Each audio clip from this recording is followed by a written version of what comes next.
Oi, gente! Nós somos alunos do curso superior de Tecnologia em Radiologia do Instituto Federal de Santa Catarina, campus Florianópolis. E o nosso grupo é composto por mim, Stephanie Zimmermann, por mim, Bruno Ricardo, pela Maria Rita Sutil e Gabriele Munhoz. E hoje nós vamos falar sobre a articulação do joelho. O joelho é uma das partes mais importantes do corpo humano. Formado por músculos, articulações e ligamentos, o joelho é responsável por grande parte dos movimentos que realizamos no dia a dia.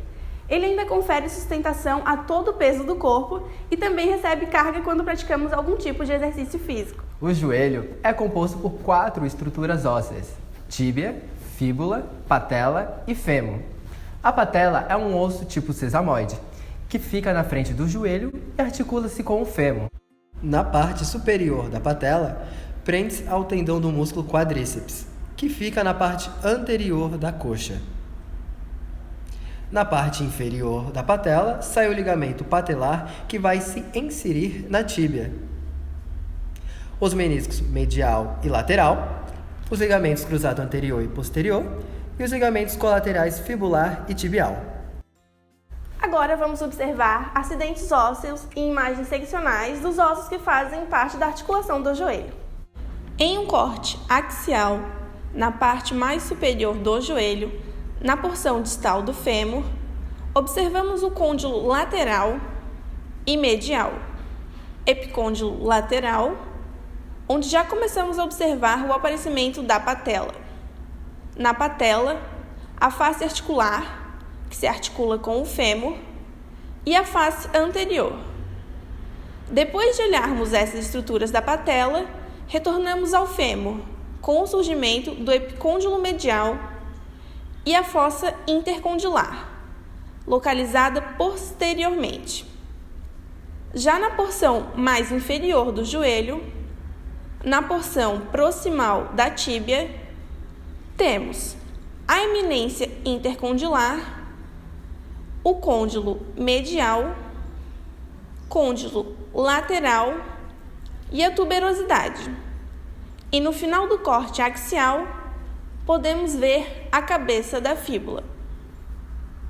Já no corte sagital, o aparecimento da cabeça da fíbula, epicôndilo lateral do fêmur, côndilo lateral do fêmur, o côndilo lateral da tíbia, a patela e sua face articular e anterior, a base e o ápice da patela e a face patelar do fêmur. No final do corte sagital, vemos a tuberosidade da tíbia, a eminência intercondilar e, por último, o epicôndilo medial do fêmur e o côndilo medial femoral. E finalizando com o corte coronal, começamos observando a patela e a face anterior, base e o ápice da patela e a face articular. Posterior à patela, vemos a face patelar do fêmur, a tuberosidade da tíbia, o côndilo lateral e medial da tíbia, o epicôndilo medial e lateral do fêmur, o côndilo medial e lateral do fêmur, a fossa intercondilar, a eminência intercondilar da tíbia e, por último, a cabeça da fíbula. Agora vamos falar sobre a articulação do joelho. A articulação do joelho é uma das articulações mais fortes e importantes no corpo humano, com pouca estabilidade óssea e muito flexível. Os meniscos são estruturas fibrocartilaginosas internas do joelho. Ajudam na distribuição de carga, estabilidade e lubrificação para reduzir o atrito, o desgaste e a sensação de posição. Ele atua como absorvente de choque dentro da articulação, para evitar a colisão dos ossos da perna durante as atividades exaustivas, como correr e saltar. Para produzir tais movimentos com estabilidade, o joelho possui algumas estruturas essenciais. Os ligamentos são principais responsáveis pela estabilização do joelho, formados por tecidos colágeno. Em uma imagem seccional de ressonância, podemos observar articulações e ligamentos, iniciando no corte axial, com o ligamento colateral da tíbia, prolongada para a parte posterior da articulação. Se insere no côndilo medial do fêmur e no côndilo medial da tíbia. O ligamento colateral fibular, inserido no côndilo lateral do fêmur e na cabeça da fíbula. Ligamento cruzado anterior, o mais anterior desses ligamentos internos. Ligamento cruzado posterior, diretamente atrás do ligamento cruzado anterior. O ligamento patelar, na face anterior da patela. E por último, o ligamento transverso do joelho. Une a margem anterior do menisco lateral à extremidade anterior do menisco medial. E ainda conseguimos ver os meniscos lateral e o medial. No corte sagital, podemos observar o ligamento colateral fibular, menisco lateral, o ligamento transverso do joelho, ligamento cruzado anterior, ligamento cruzado posterior e, por último, o menisco medial. Por último, no corte coronal, vemos o ligamento transverso do joelho, menisco medial, ligamento cruzado anterior e o posterior, ligamento colateral da tíbia, menisco lateral e, por último, o ligamento colateral da fíbula.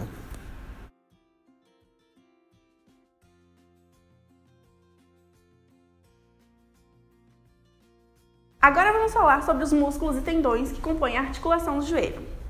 Então, os músculos são estruturas individualizadas que cruzam uma ou mais articulações e, pela sua contração, são capazes de propagar movimento. O joelho possui uma série de músculos que são biarticulares. Os tendões são tecidos fibrosos, pelo qual o músculo se prende a um osso.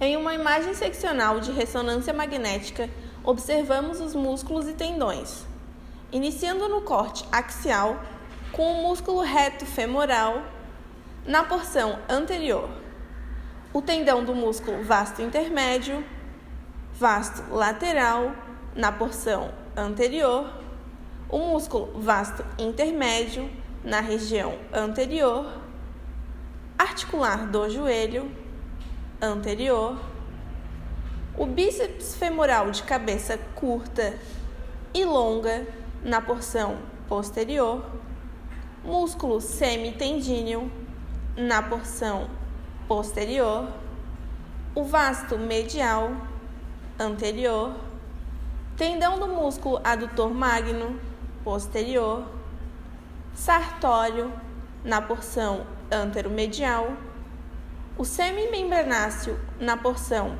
posterior, grácil na porção posteromedial, o tendão do músculo reto femoral anteriormente, tendão do músculo vasto lateral anterior, tendão do músculo quadríceps femoral na porção anterior, tendão do vasto medial, tendão do músculo semitendíneo na porção posterior, o músculo gastrocnêmio, região posterior, plantar posterior, tendão do músculo grácil, posteromedial, músculo poplíteo posterior, tendão do semimembranáceo posterior, tendão do bíceps femoral posterior, tendão do sartório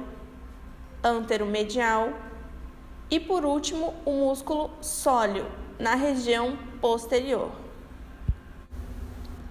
No corte sagital, vemos o músculo vasto lateral, o tendão do músculo bíceps femoral, vasto intermédio, o sóleo, o músculo poplíteo, o gastrocnêmio, tendão do vasto lateral, tendão do quadríceps femoral, o músculo plantar, bíceps femoral,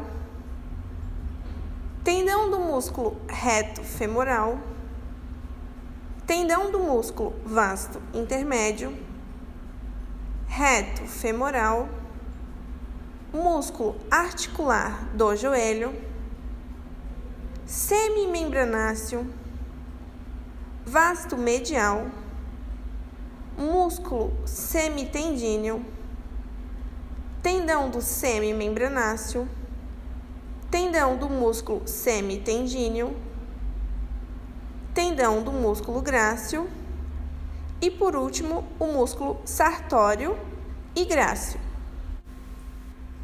Finalizando no corte coronal, observamos o tendão do músculo quadríceps femoral, vasto medial, tendão do vasto lateral, músculo vasto lateral, reto femoral, articular do joelho, tendão do vasto medial, tendão do músculo vasto intermédio, músculo vasto intermédio, tendão do semitendíneo, músculo poplíteo, músculo semimembranáceo e, por último, o músculo sóleo. Agora vamos falar sobre veias e artérias do joelho. Em uma imagem seccional de ressonância, observamos as veias e artérias. Iniciando no corte axial, com a artéria poplítea, e a continuação da femoral. Passa pela fossa poplítea, na face posterior do fêmur e joelho, a veia poplítea na região lateral, veia safena magna, origina anteriormente ao malelo medial. Continua ao longo da face medial da coxa e desemboca na veia femoral próxima ao osso pubis. E por último, a veia safena parva, origina posteriormente ao malelo lateral. Segue na face posterior da perna e próximo à fossa poplítea. Atravessa a fáscia muscular e desemboca na veia poplítea. No corte sagital, vemos a artéria poplítea, a veia poplítea, veia safena parva e, por último, veia safena magna. E, por fim, no corte coronal, podemos ver a veia safena magna, veia poplítea, a artéria poplítea e finalizando com a veia safena parva.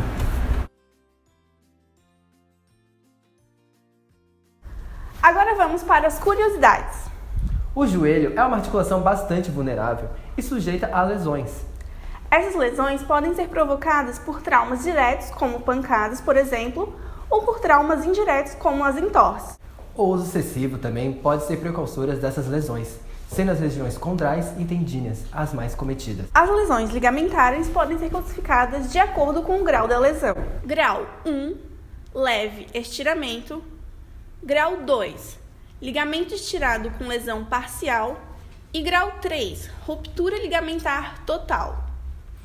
Devido à complexidade dessa articulação, a avaliação fisioterapêutica do joelho é vital e deverá abordar vários aspectos, com toda a reminiscência do paciente, sinais, sintomas e o exame físico, além de ser necessário um autoconhecimento sobre suas articulações.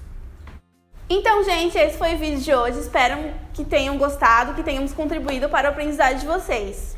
Deixe seu like, se inscreva no canal. E eu quero agora mostrar as duas pessoas responsáveis por esse vídeo e pelo nosso roteiro. Gabriele Munhoz, por favor. E Maria Rita. Tchau!